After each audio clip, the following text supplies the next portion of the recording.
In all the places of the earth, they know that the gods and spirits affect man's path. All the misfortune that befalls man lies at their feet. If you have eyes to see, you see their presence and their power. Keep your eyes open, traveler, and you might see their faces. Here, they once said that Loki lies imprisoned in a cave, trapped by his enemies, who set a serpent above to drip venom on his face. His wife, Sigyn, sits beside to catch the venom in a bowl, but when she must leave to empty it, the poison falls unabated. His pain is so great that he thrashes and writhes. And here above, we see the earth shake and break apart. Across the sea, they know that the earth is carried in the arms of a giant. When he is vexed or injured, he may not carry his burden so gently, and the world will feel his anger and pain. In a land far away, they say the winds are trapped inside the earth. They try always to make their escape, and they buffet and beat on the walls of their prison, causing the earth to quiver.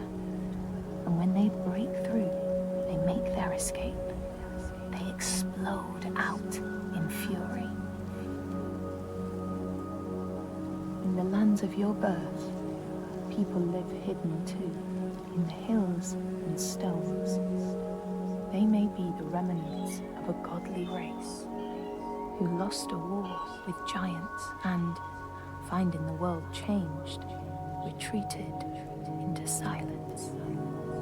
But you still see their carvings and circles from the time when they walked among men.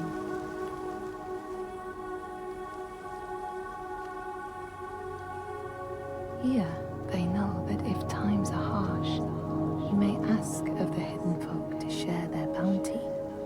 And if you are strong and wise and good, they may hear your plea and send you aid.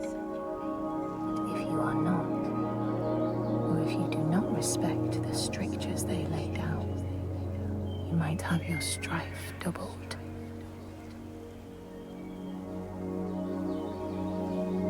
In the lands of your birth, and in these lands too, they know that people can be taken by the secret fair ones. If you are not careful and do not keep to the pathways, you may find yourself among them. In a land to the east, they know that when a traveler finds themselves lost, it is the fault of the Vadadash, who wait at the crossroads to trick souls passing by. The only remedy is to let your horse lead you home, because beasts have no souls. But if you have no horse, your soul is lost forever.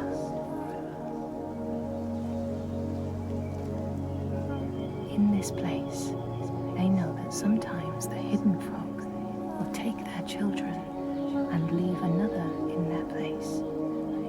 These children may look the same as their own, but will be dazed and far away, or ill-tempered. And you know then you have a changeling in your house.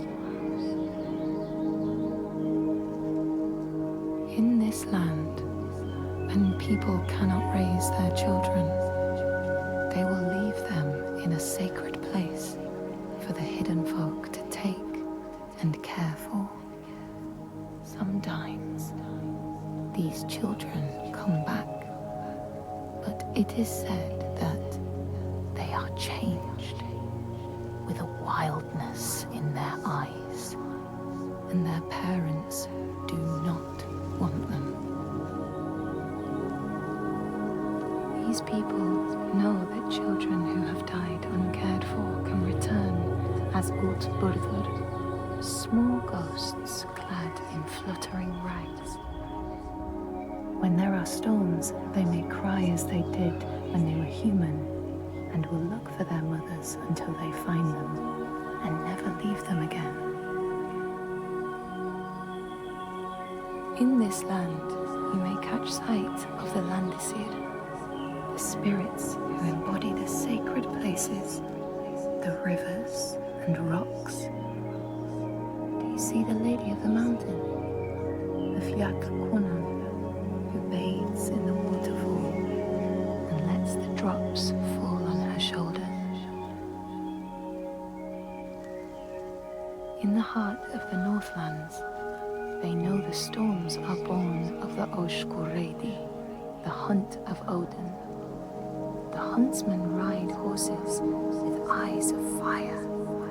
Their weapons clash like thunder, and it is best to hide inside, lest your spirit be called to join them. In your lands, traveler, they know that the Kailif, the hag of winter, is the one who hurls sleet and snow upon the land. She lives in a sea rock and rules the waves of the roiling winter ocean with her blackthorn staff. She strikes the ground to destroy the shoots of growing green, so the winter will lie long and low on the land.